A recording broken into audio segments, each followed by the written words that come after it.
Ok, društvo, proba broj 2. Idemo još jednom, znači ovo je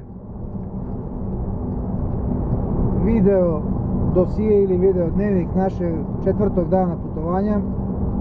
Evo nas na 100 km pred granicom Rusije. Nismo stigli ranije se javimo. Jutro smo imali 2 incidenta. Pala su nam 2 naša drugara s motorima, obojica iz Slovenije. Jedan je bio u principu lak pad, a drugi je bio ozbiljan, ali hvala Bogu sve se završilo kako treba, Bog nas je sačuvao sve. Čoveka udario pri obilaženju, ga udario šleper kamion i čovjek završio u žbunju pored puta u drveću, ali hvala Bogu samo se malo izgrebao, malo motor izgrebao i sve se odlično završilo.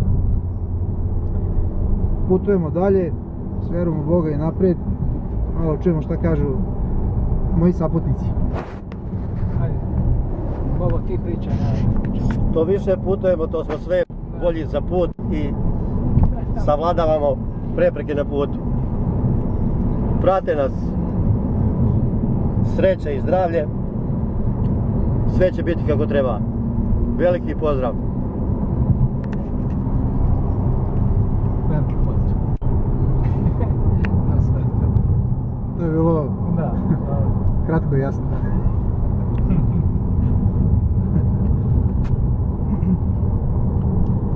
Ništa društvo, šta da vam kažem, vidimo se uskoro ili ćemo se već ponovo javiti sa ruske granice da vam malo pokažemo kako izgleda granica, ako ne javit ćemo se već iz Rusije. Uglavnom ako Bog da, planiramo da noćas ili eventualno sutra ujutro stignemo na odredište u Volgograd. Pozdrav, volimo vas i ljubimo vas, sve naše. Ćao. Bye.